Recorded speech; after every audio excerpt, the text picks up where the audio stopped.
I've taught Python, but it's been a little while. I would have killed for this.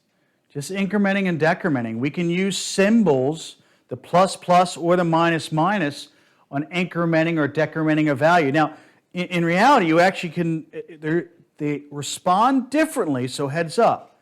These are different than these. So I just want to make sure that's perfectly clear. It's actually, when is the actual addition or subtraction of one done? Is it done immediately or after that particular value is used? So notice actually, if you see a plus plus or a minus minus, we will take the value of A right now, use it for the equation that we're doing, and then add or subtract.